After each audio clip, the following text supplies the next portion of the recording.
Assalamualaikum warahmatullahi wabarakatuh. Perkenalkan, nama saya Arif Ilham. Saya mahasiswa dari Universitas Negeri Makassar, prodi Akuntansi S1 kelas E. Adapun saya membuat video ini untuk memenuhi tugas akhir saya di semester 1 dengan mata kuliah pengantar ilmu ekonomi. Di sini saya akan membahas mengenai pengangguran. Pengangguran itu memiliki definisi, yaitu orang yang tergolong dalam angkatan kerja tetapi tidak mempunyai pekerjaan, ataupun juga orang yang sedang mencari pekerjaan. Jenis pengangguran itu terbagi menjadi dua, berdasarkan penyebabnya dan berdasarkan sifatnya. Berdasarkan penyebabnya itu ada pengangguran konjungtur, struktural, friksional, musiman, teknologi, dan voluntary. Sedangkan berdasarkan sifatnya ada pengangguran terbuka, setengah menganggur, dan terselubung.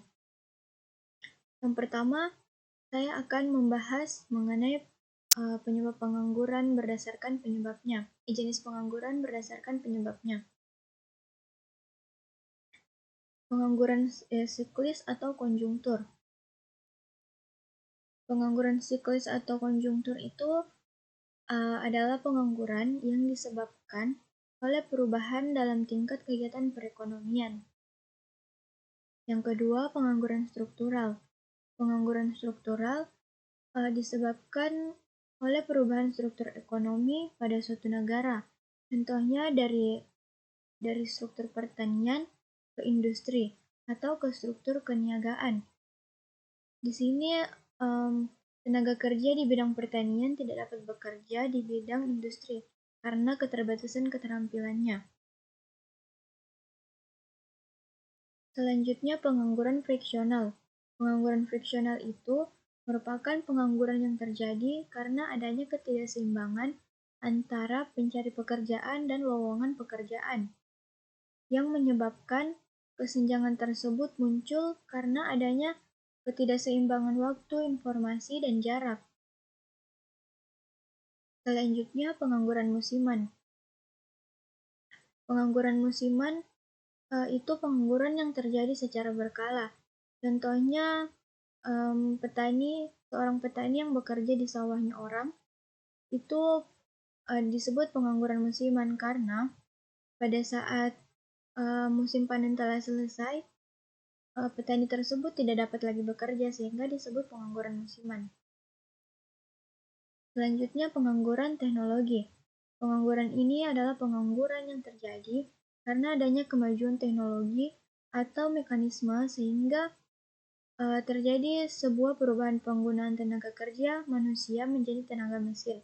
Contohnya itu, misalnya kita ke mall, terus kita mau membayar parkir, kita bukan lagi membayar parkir melalui orang, tetapi kita menggunakan mesin, sehingga itu disebut pengangguran teknologi. Selanjutnya, pengangguran voluntary atau pengangguran sukarela. Pengangguran ini terjadi karena seseorang secara sengaja ataupun sukarela berhenti untuk bekerja. Misalnya karena mendapat warisan. Selanjutnya,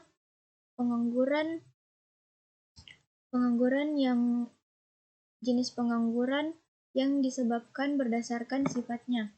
Yang pertama, pengangguran terbuka. Pengangguran terbuka ini merupakan angkatan kerja yang betul-betul tidak mempunyai pekerjaan. Karena kurangnya lapangan pekerjaan ataupun tidak mau bekerja ataupun ketidakcocokan antara lowongan pekerjaan dengan latar belakang pendidikan yang mereka miliki. Selanjutnya, pengangguran setengah menganggur. Di sini maksudnya adalah angkatan kerja yang bekerja di bawah jam kerja normal ataupun di bawah 35 jam seminggu. Selanjutnya, pengangguran terselubung. Pengangguran terselubung itu merupakan angkatan kerja yang bekerja tidak optimal sehingga terjadi kelebihan tenaga kerja. Poin yang selanjutnya, tingkat pengangguran.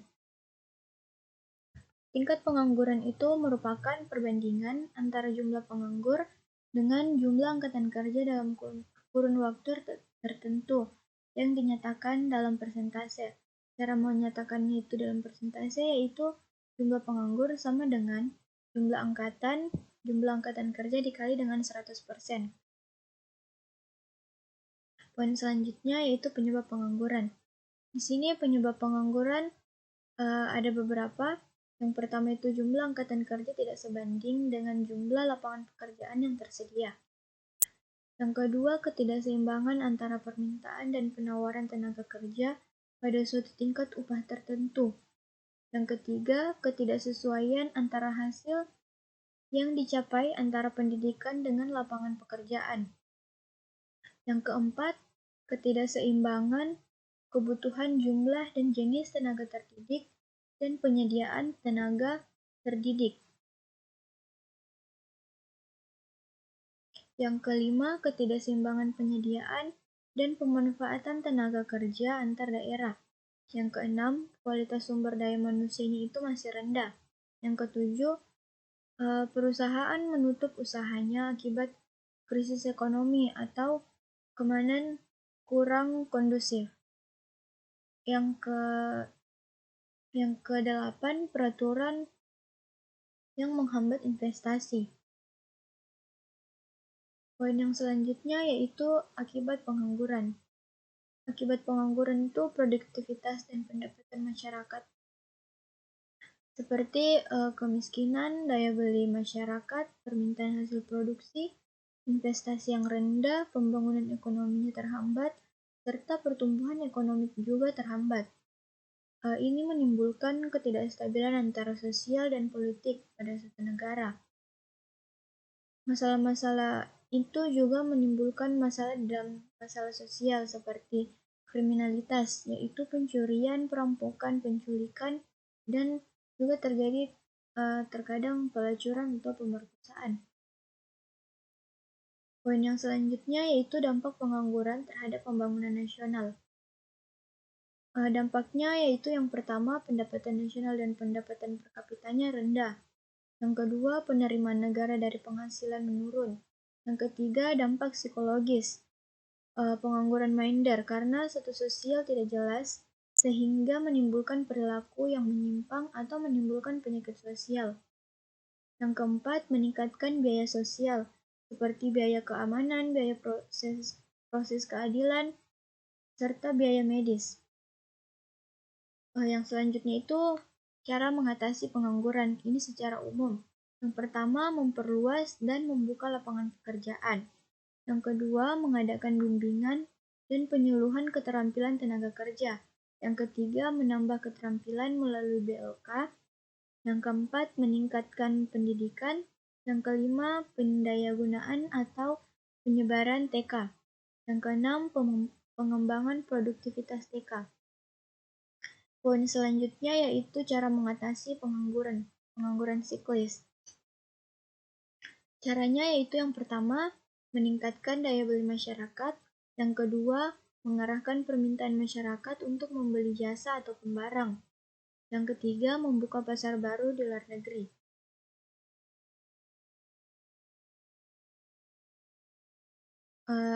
Selanjutnya, cara mengatasi pengangguran struktural. Caranya yaitu yang pertama, pengadaan pendidikan dan latihan untuk siap bekerja pada pekerjaan baru. Yang kedua, memindahkan tenaga kerja ke tempat yang membutuhkan. Yang ketiga, meningkatkan mobilitas tenaga kerja dan modal yang ada. Yang keempat, meningkatkan industri padat karya. Selanjutnya, cara mengatasi pengangguran friksional. Caranya yaitu yang pertama, mengusahakan informasi yang lengkap tentang permintaan dan penawaran TK. TK itu tenaga kerja. Yang kedua, menyusun rencana penggunaan tenaga kerja sebaik mungkin.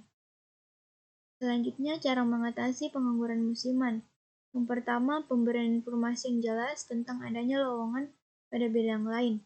Yang kedua, melatih seseorang agar memiliki keterampilan untuk dapat bekerja pada masa menunggu musim tertentu. Ini ceritanya kayak selingan. Usaha yang dapat dilakukan yang pertama dari pemerintah itu mendirikan BLK. Kedua, peningkatan mutu sekolah kejuruan.